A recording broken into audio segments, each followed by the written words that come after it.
So yeah, the Indiana Fever have missed out on a player that I'm pretty sure they didn't even try to sign. But I got to talk about this, and it's Pauline Astier. So Pauline Astier is somebody you probably don't know of, but the reason why you don't know of her is that you probably don't understand what competent teams are doing. So there's a difference between a competent and an incompetent team. There's a difference between a championship team and these type of things. If you look at even the Minnesota Lynx last year, what did they do? They immediately saw that an incompetent team like the Sparks were prioritizing Mercedes Russell, and they let Maria Kleinnikova go. It's like, oh shit, Kleinnikova a hooper. Indiana, nah, we don't care.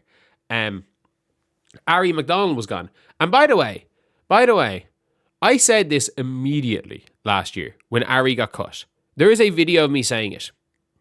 And I said, the Indiana Fever should cut Sydney Coast on the spot and not let Ari McDonald go. That being said, like I thought I'd loved Ari as a backup. It didn't work out necessarily, but the Indiana Fever didn't. They didn't. And Pauline Astier has committed to playing for the Connecticut Sun. And by the way, I don't think she ever would have been in talks with the Indiana Fever. I don't think they even know who Pauline Astier is. Like, I'm fully convinced that Amber Cox does not know who Pauline Astier is. The Indiana Fever announced they had a scout, and no one had a fucking clue they even had a scout. This is a team that doesn't have any sort of overseas scouting team. And it's a good thing with the Sun is that they have Rashid Mazian, who I think he was a Belgian national team coach for years. And he's brought in Pauline Astier. So who is Pauline Astier? Pauline Astier is she is younger. She's younger than Dugalich and way better than Dugalich. She's younger than Marta Suarez and way better than Marta Suarez. She's younger than Charlize Ledger-Walker and way better than Charlize Ledger-Walker. She starts for USK in EuroLeague. She's a legitimate rotational piece for France on their national team. She is a legitimate, important player for the French national team. She's younger than Caitlin Clark. She averages 10 points per game in EuroLeague. And you might be saying, oh, that doesn't mean anything. She's a youth player on a minimum. She averages 10 points and 5.6 assists per game in EuroLeague. She averages 10 and 5 in EuroLeague. Like, they're really, really good stats. Like, really good stats. She is one of the best guards in EuroLeague. She is younger than Caitlin Clark, and whoop-de-doo, she will be a minimum, and as we're seeing with teams, a reserved free agent. Do you want to know how Liberty are able to keep putting together their teams? Because Maureen Johannes is getting paid the minimum every year. She is a reserved free agent. She is getting paid the minimum every single year, which is why Maureen Johannes obviously is able to constantly stay with Liberty. Because of the reserve free agency rules, they only have to pay her the minimum. Pauline Astier, if you brought in Pauline Astier, you have her for 4 years on the minimum.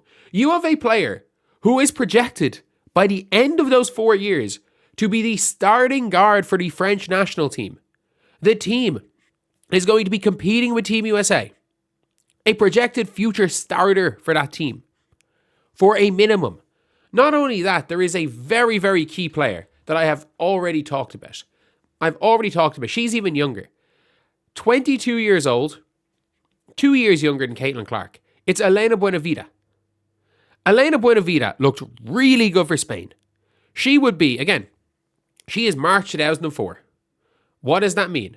She is younger than every single guard projected in the first round in the WNBA draft. And she put up like 8 points against Team USA and looked really good. Again, you have her for 4 years on a minimum.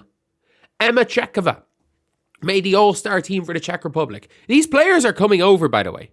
And you want to know why these players are available? Because teams didn't draft and stash them because they were never going to come over to play for 70K. They would never play for 70K.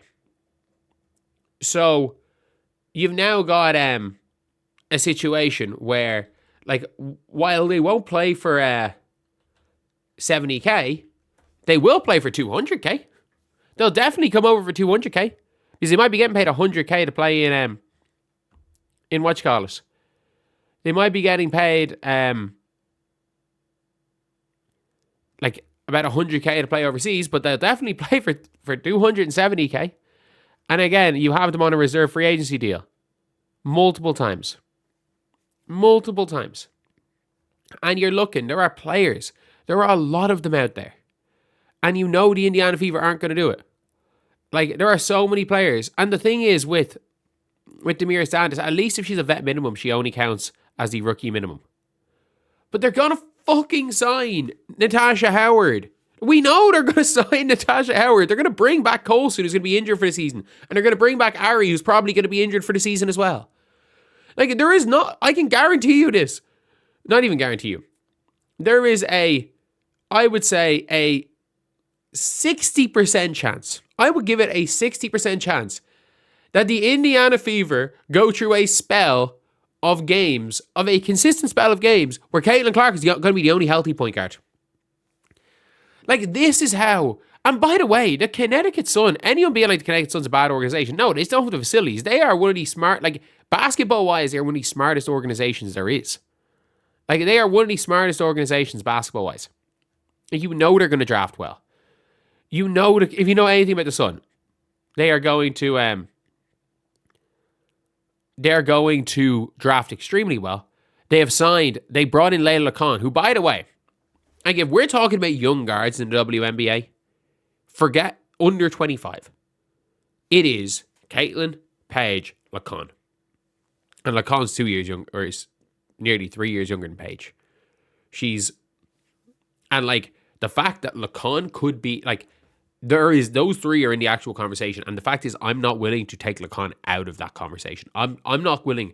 As far as tiers are concerned, it's them guys, it's them, Lacan, Gap. Like, Lacan, if Lacan she's 04 born.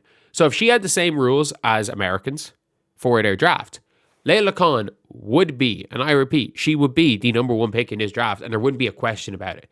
There would be no ifs, ands, or buts about it. Layla Khan would be the number one pick in this year's draft. And Pauline Astier, she is younger than a lot of people that people are talking about as first rounders, and better than them. She would be a first round draft pick. You could have a first round draft pick on a rookie minimum contract for 4 years. And the thing is that I'm going to title this video "The Fever Miss Out," but I don't think the Fever were even looking. You could get a seasoned pro, age, like, fits the timeline of Caitlin Clark, is going to be on a long-term minimum deal. Can play to 1, can play to 2. You have that player. Available. And I don't think that the Indiana Fever even contact her. I mean this. I don't think the Indiana Fever know who she is. And she played with KK Timpson. And you know, unlike KK Timpson, she played. KK Timpson got DNPs. She was a starter. Janelle and Valua Yai were their best players. They were the 3 best players on that team. KK didn't get on the court. Just putting it out there.